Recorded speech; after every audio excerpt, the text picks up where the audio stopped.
Ayan, magandang gabi mga kamorcher. Ayan, magluluto na naman tayo. Luto tayo ng sinigang. Sinigang na isda. Ayan.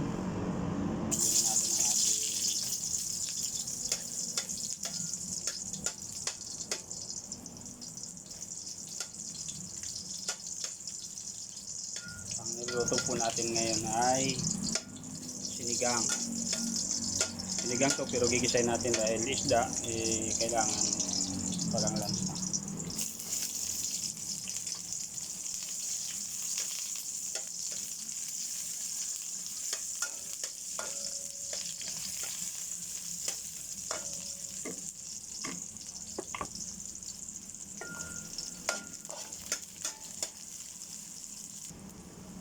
Lagay na natin ang ating isda.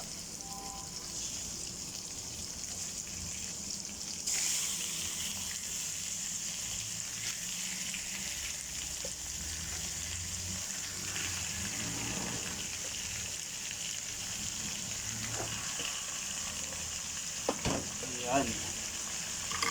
Ayan.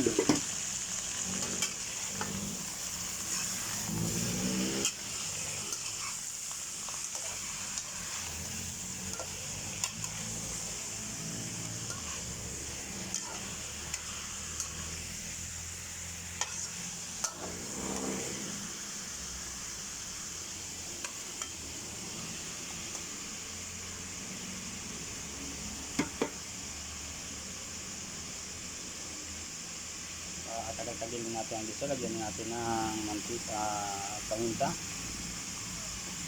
Ayan. Lagyan natin siyang kapal muna para isang gisa. Lagyan natin siya ng tubig. Ayan.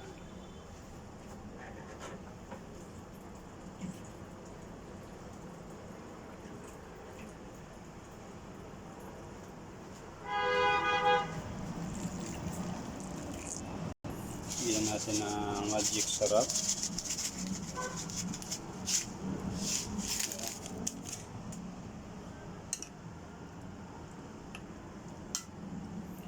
Ang sinigang ay ibang-ibang klase ng luto din yan.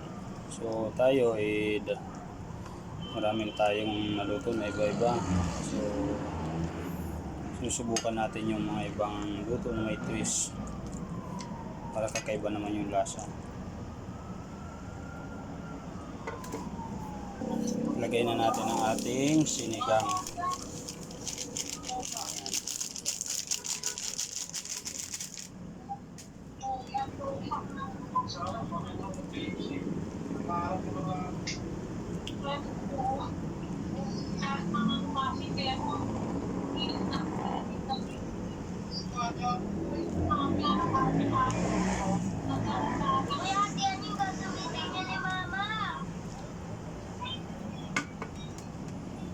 Lagay na rin ang ating sili.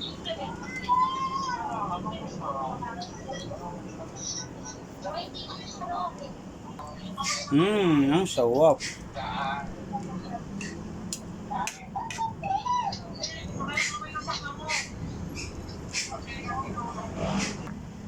Ang sawap.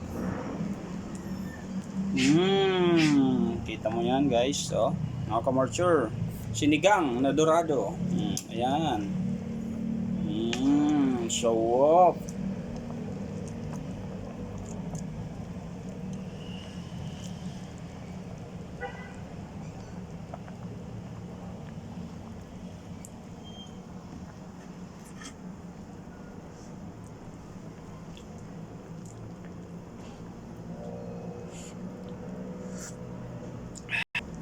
Lagay na natin yung ating gulay.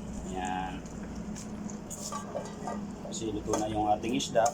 So itong gulay mabilis lang naman itong maluto. Ayan, napakasimple ng ulam natin mga kamarcher. Ayan, antayin lang natin maluto ang gulay. Pwede nang ihain sa hapagkainan. Pwede na tayo maghigop ng sabaw. ng sinigang na dorado. Ayan. Ganun lang kasimple magluto. Maraming klase ng luto, maraming klase ng sinigang. So lalagyan lang natin ng konting twist para maiba naman ang lasa. Ayan. Oh. Ayan na. Mga kamarcher, ready to serve na yan. Ayan. Ang sarap ng ating sinigang na dorado. Ayan.